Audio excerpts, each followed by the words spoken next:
एक धुंध से ढके पहाड़ की चोटी पर बादल और पत्थर के दरमियान झूलते हुए एक सल्तनत में एलारा नामी एक हुनरमंद कपड़ा बनाने वाली रहती थी। उसकी झोंपड़ी एक स्लेट रंग के दरिया के किनारे पर झुकी हुई थी और वो अकेली ही अपने हथकड़े पर काम करती थी। उसकी माँ उसे जन्म देते हुए दुनिया से चली गई थी और उसके बाप को बादशाह की कानों ने निगल लिया था जब वो अभी 8 साल की भी नहीं हुई थी। माँ से उसे एक पुराना फटा हुआ हथकड़ा मिला था। बाप से सिर्फ दो मजबूत हाथ जो मेहनत से नहीं डरते थे। हर सुबह मुर्गी की बांग से पहले वो ऊन साफ करती और ऐसे बारीक धागे काटती कि लगता था जैसे सुबह की धुंध और सब्र से बने हों। उसकी उंगलियां हथकड़े पर ऐसे नाचती जैसे पानी हमवार कंकरियों पर बहता हो। कभी चौक नहीं, कभी रुकावट नहीं। लेकिन पुरानी कहावत है कि हिलाने वाला सबसे बेहतरीन रोटी नहीं खाता। करीबी कस्बे में डेमग्रेटा नामी एक सौदागर रहती थी, ड्रम की तरह मोटी और शीशे के टुकड़े की तरह तेज। वो एलारा का कपड़ा चंद तांबे के सुक्कों में खरीदती और उसे महल के उमरा को एक ताज फी गज बेचती। खुद को खुशकिस्मत समझ छोटी, वो हकारत से कहती, सिक्के काउंटर पर फेंकती हुई, मेरे बगैर तो नाली से झाड़ियों के पत्ते चबाती रहती है ना। एलारा दांत पीस लेती मगर जबान बंद रखती, क्योंकि भूख जबड़े को किसी भी ताले से ज्यादा मजबूती से बंद कर देती है। फिर एक तेज हवा वाले शाम को, जब बर्फ इतनी गहरी बरस रही थी कि हाथ का फासला भी नजर नहीं आता था, दरवाजे पर दस्तक हुई। एलारा ने दरवाजा खोला तो एक बूढ़ी औरत देखी, फटे पुराने कपड़ों में, दोहरी झुकी हुई, जिस्म सर्दी से नीला पड़ा हुआ। रहम कर बेटी, वो सरगोशी में बोली, सिर्फ थोड़ी सी आग और रोटी का एक टुकड़ा, इसी जालिम रात में बस यही मांगती हूँ। एलारा ने जरा भी नहीं सोचा। उसने बूढ़ी को अंदर खींच लिया, मर रही अंगारों को दोबारा जलाया, अपना कंबल उसके कंधों पर डाल दिया और अपनी आखिरी सियाह रोटी का टुकड़ा और पानी जैसा सूप उसके साथ बांट दिया। बूढ़ी आहिस्ता आहिस्ता खा रही थी, आंखें आधी बंद। एलारा ने देखा कि उसके हाथ पुराने कपड़ों के बावजूद नौजवान लड़की के जैसे हमवार थे। तो अपना खाना बांट देती है? बूढ़ी ने पूछा, आंखें दो जुलते अंगारों की तरह चमक रही थी। कल की भूख से नहीं डरती? मैं जानती हूँ भूख क्या होती है दादी, एलारा ने जवाब दिया। जिसने सर्दी देखी हो वो आग की हकीकी कीमत जानता है, और जो रोटी बांटी जाए वो पेट के साथ दिल को भी सैर करती है। बूढ़ी मुस्कुराई, एक अजीब बहुत बड़ी मुस्कुराहट जो उसके झुर्रियों वाले चेहरे पर बहुत बड़ी लग रही थी। जब एलारा अगली सुबह उठी तो बूढ़ी गायब हो चुकी थी, लेकिन जहां वो सोया करती थी वहां एक स्कार्फ पड़ा था। सादा, बगैर रंग का सफेद ऊन का स्कार्फ, बगैर किसी कढ़ाई या सोने के धागे के, जैसे कोई सांस की सरगोशी। एलारा ने उसे उठाया और गले में लपेट लिया। फौरन एक नर्म गर्मी ने उसे घेर लिया, जैसे बहार खुद उसकी जिल्द से लपट गई हो। क्या अजीब चीज है, उसने सरगोशी की। अभी उसे अंदाजा नहीं था कि वो क्या पहन रही है। अगले दिन वो अपना कपड़ा बाजार ले गई। डेम ग्रेटा हाथ कमर पर रखे उसका इंतजार कर रही थी। 3 तांबे फी बोलट, हमेशा की तरह। सौदागर ने ऐलान किया, सिक्के आगे करते हुए। लेकिन जब एलारा मुंह खोलने वाली थी तो स्कार्फ ने गले पर हल्का सा कांप कर कहा, और जो अल्फाज निकले वो उसके इरादे के नहीं थे। नहीं, डैम ग्रेटा, इसने खुद को कहते सुना, मेरा कपड़ा 2 ताज का है और तुम भी ये जानते हो। हैरत, खुद एलारा भी अपनी आवाज सुनकर जमी रह गई। ये जुर्रत कहाँ से आई? डैम ग्रेटा का चेहरा चकंदर की तरह सुर्ख हो गया, जैसे कपड़ा निचोड़ दिया हो। तो अपने आप को क्या समझती है, भकारी की औलाद? वो गुर्राई। कोई और तेरे चीथड़े नहीं खरीदेगा। अगले चांद से पहले भूख से मर जाएगी। लेकिन एक नर्म दिल वाला राहगीर एलारा की दुकान के सामने रुक गया। उसने उंगलियों से कपड़ा छुआ, रोशनी में देखा और आंखें खुल गईं। तमाम सुनतों की किस्म, ये तो शानदार है, उसने सांस भरते हुए कहा। दारुल हिकूमत के मेले के बाद ऐसा मयार नहीं देखा। 3 बोलेट के लिए 3 ताज दूंगा, और अगर मजीद हो तो मैं वापस आऊंगा। 3 ताज। एलारा ने जितनी मांगने की हिम्मत की थी उससे ज्यादा। डैम ग्रेटा मुंह खोले खड़ी रह गई, जैसे टूटा हुआ पुल। जो औरत एलारा को मुट्ठी में चिड़िया की तरह पकड़े हुए थी, अब देख रही थी कि चिड़िया उड़ गई। यही उस स्कार्फ की ताकत थी। उसने एलारा को अमीर नहीं बनाया, उसने उसकी आवाज वापस दी। वो आवाज जो गुर्बत ने दबा दी थी, खौफ ने खामोश कर दी थी, और उस स्कार्फ ने उसे आजाद कर दिया, साफ और मजबूत जैसे सुबह की घंटी। दिन गुजरते गए, एलारा सिर्फ इतनी ही बेचती कि खाने को हो, और उस स्कार्फ कभी नहीं उतारती।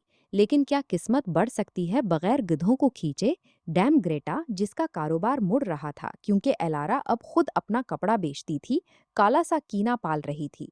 सांप की तरह वो फरमीन के पास गई, बेलिफ का भतीजा, जो फरिश्ते जैसा खूबसूरत और पुरानी जड़ जैसा टेढ़ा था। उस लड़की के पास जादुई स्कार्फ है, उसने सरगोशी की। चोरी कर ले तो मैं तुझे सोने का एक थैला दूंगी। फरमीन को दूसरी दावत की जरूरत नहीं थी। सोने ने उसके पांव किसी भी धुन से तेज नाचवाए। वो एक शाम एलारा के दरवाजे पर आया, चेहरा दर्द से बिगड़ा हुआ, हाथ पहलू पर दबाए, कपड़े जानबूझकर फटे और गालों पर कीचड़ लगा हुआ। मदद! वो चलाया, घुटनों के बल गिरकर। रास्ते में डाकुओं ने हमला कर दिया। एलारा, जिसका दिल ताज़ा रोटी की तरह नर्म था, फौरन उसे अंदर ले आई। उसने उसके जख्म धोए जो जाली थे, चाय बनाई और आग के करीब वाला बेहतरीन बिस्तर दे दिया। फरमीन ने अपना किरदार इतना अच्छा अदा किया कि डॉक्टर को भी धोखा दे सकता था। लेकिन स्कार्फ धोखा नहीं खाता। सारी रात वो एलारा के गले पर गर्म और पुरसुकून रहा, जैसे चौक्स बिल्ली। फिर जब एलारा सो गई तो फरमीन खामोशी से उठा, चोर उंगलियों से स्कार्फ गले से खींचा, कमीज में छुपा लिया और रात में छुपकली की तरह भाग गया। जब एलारा उठी और चोरी देखी तो ना रवी ना चीखी। उसने सिर्फ इतना कहा, उसने कपड़े का एक टुकड़ा ले लिया, मगर जो मैं हूँ वो कभी नहीं ले सकता। और वो अपने हथकड़े के पास वापस चली गई, कमर सीधी, आंखें खुश्क। उसने शटल दोबारा उठाई, उंगलियों से धागों को सहलाया और ऐसे काम शुरू कर दिया जैसे कुछ बदला ही ना हो। और फिर क्या हुआ तुम समझते हो। वो सच बोलती रही, मुंसिफाना बेचती रही, सर नहीं झुकाती रही, स्कार्फ के बगैर भी। क्योंकि हिम्मत एक बार जाग जाए तो इतनी आसानी से नहीं सोती। ये राख के नीचे अंगारा है, तुम उस पर फूंक मारो मगर वो फिर भी जलता रहता है। उस दौरान फरमीन ने स्कार्फ अपने गले में लपेट लिया और क्या हुआ? कुछ नहीं, ना गर्मी ना कोई लहर। स्कार्फ सर्द और ढीला लटक रहा था, जैसे पुराना कपड़ा। लानत उस बेकार चीज पर! वो गुर्रा कर हिलाया। वो ग्रेटा के पास गया। तेरा जादुई स्कार्फ बेकार है। बहरहाल मेरा सोना दे दे। बिल्कुल नहीं, उसने झड़क दिया। जब तक नतीजा ना देखूं कुछ नहीं मिलेगा। ए बेवकूफ, कुछ और कर, बाजार जा, कुछ बीच देख, इससे मदद होती है या नहीं। फरमीन ने कोशिश की। उसने बूढ़े मेयर के बाग से चोरी किए हुए सेबों की टोकरी लगाकर दुकान सजाई, मुस्कुराहट लबों पर और झूठ जबान पर तैयार। लेकिन जब उसने कीमतें पुकारने के लिए मुंह खोला तो स्कार्फ ने थोड़ा सा तंग कर दिया, जैसे ठंडा हाथ। और जो अल्फाज निकले वो ये थे, चोरी के सेब, मेयर के बाग से चोरी किए हुए, और मेयर अभी सो रहा है, उसे कुछ पता भी नहीं। हुजूम मुड़ गया। मेयर, जो करीब ही नमक खरीद रहा था, मुश्त लुटाते हुए आया और फरमीन भागा, पीछे सेब बखेरते हुए। क्योंकि ये स्कार्फ की दूसरी ताकत थी, झूठे की जबान पर यह सिर्फ सच निकालता है, और चालबाज के मुंह में सच खुले जख्म पर सिरका से भी बुरा होता है। फरमीन गुस्से से पागल होकर स्कार्फ गले से फाड़कर दरिया में फेंक दिया। जरियान उसे ले गया। वो हल्के पंख की तरह तीरता रहा, सरकंडों और पत्थरों के दरमियान तेज धारों में घूमता, यहाँ तक कि एक सरमई सुबह वो एक पुराने पत्थर के पुल के पांव में जा लगा। वो पुल जो ताजिर की सड़क पर था और जिससे तमाम मुसाफिरों को वादी जाने के लिए गुजरना पड़ता था। अब उस पुल के नीचे एक ट्रोल रहता था। आम ट्रोल नहीं, 5 सरों वाला ट्रोल। हर सर पिछले से ज्यादा बदसूरत, और सब एक साथ बोल सकते थे, एक अजीब व गरीब शोर पैदा करते हुए। ताजिर, जायरीन, यहाँ तक के फौजी भी उससे गुजरने की इल्तिजा करते, और सब अपने माल का आधा, अगर सब नहीं, छोड़ जाते। ट्रोल ने पंजों से स्कार्फ उठाया। बेकार कपड़ा। पहले सर ने गड़गड़ाया। फेंक दो, दूसरे ने कहा। खा लें, तीसरे ने तजवीज दी। जला दो, चौथे ने मशवरा दिया। रुको, पांचवी ने कहा, जो सबसे ज़हीन था। मुझे उसमें जादू महसूस हो रहा है, रख लो। हर जादुई चीज कीमती होती है। ट्रोल ने स्कार्फ अपने दरमियानी मोटे तरीन गले में बांध लिया, और अचानक एक गहरी खामोशी छा गई। और उस खामोशी में उसने वो सुना जो कभी नहीं सुना था। दरिया का गीत, शाखों में हवा की सरगोशी, काय पर हिरन का नर्म कदम। उसके पांचों सर हैरत से भर गए। खूबसूरत! सबने एक साथ सरगोशी की, पहली बार मुत्तफिक होकर। और बिल्कुल इसी लम्हे एलारा पुल पर पहुंची। वो स्कार्फ नहीं ढूंढ रही थी, वो बूढ़ी अर्नेस्टाइन के लिए सेज और मिल्फूल जमा करने आई थी, जो 3 दिन से खून खानसती थी। और वो जड़ी बूटियां सिर्फ दरिया के पार गेली किनारों पर उगती थीं। जब उसने ट्रोल देखा तो खून जमने लगा। जानवर बहुत बड़ा था, आदमी की ऊंचाई से 3 गुना, काई और लाइकन से ढका हुआ, 5 सर पुरानी लकड़ी जैसे पीले दांतों से भरे हुए। और जब ट्रोल ने उसे देखा तो पूरी ऊंचाई पर खड़ा हो गया और पांचों मुंह से गिर जा, कौन मेरे पुल से गुजरने की जुरत करता है। लेकिन उसकी आवाज कांप रही थी क्योंकि उस स्कार्फ उसकी जिल्द पर एक सच सरगोशी कर रहा था जो उसे पसंद नहीं था। ये लड़की उसे कोई नुकसान नहीं पहुंचाना चाहती और वो जानता था। उसने सीधा उसकी आंखों में देखा, सब 10 आंखों में, और पुरसुकून कहा, मैं एलारा हूँ, कपड़ा बनाने वाली। मुझे पार जाना है ताकि मर रही औरत के लिए जड़ी बूटियां इकट्ठी कर सकूं। कोई नहीं गुजरता, वो गिर जा, जब तक मुझे कुछ ना दे। मेरे पास कुछ नहीं, एलारा ने कहा, खाली हाथ आगे करते हुए। सिर्फ ये 2 हाथ और ये अल्तिजा। मुझे गुजरने दो, मैं वादा करती हूँ कि वापस आऊंगी। ट्रोल हिचकाया। उसके पांचों सर उलझे हुए सरगोशी में मशवरा करने लगे। फिर पांचवी सर ने निगाह नीची की और दरमियानी गले पर स्कार्फ देखा। ये स्कार्फ तेरा है ना? एलारा ने सफेद कपड़ा पहचान लिया। दिल उछल पड़ा।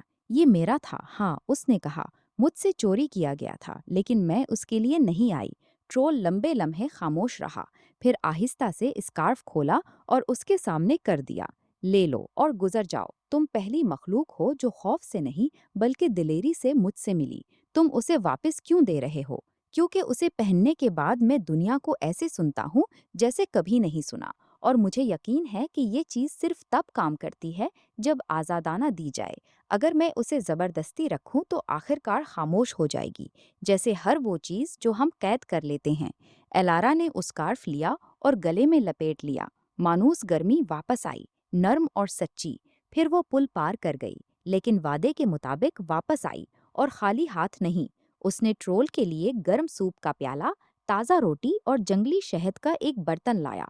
ट्रोल हैरान खाने को ऐसे देख रहा था जैसे सोना हो। कभी किसी ने मुझे कुछ नहीं दिया, उसने कहा, आवाज दूर की गरज जैसी। फिर वक्त आ गया था, एलारा ने जवाब दिया।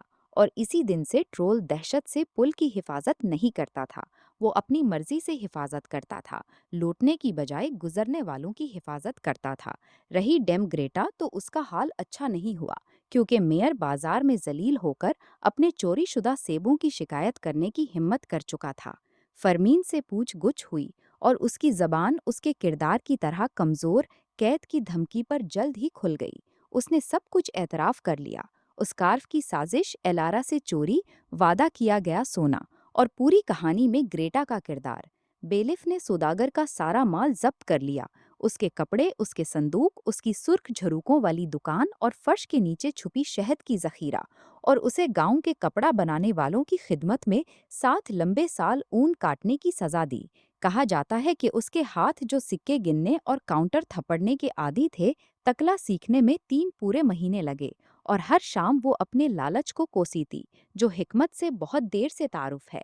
रहा फरमीन, तो उसका सर शर्म के लिए मूंड दिया गया और उसे 1 साल और 1 दिन के लिए पैरिश से निकाल दिया गया, नंगे पांव और बगैर पैसे के। वो सड़कों पर भटकता रहा, अपनी हमाकत को कोसता हुआ, जो तमाम कोसनों में सबसे दुरुस्त है।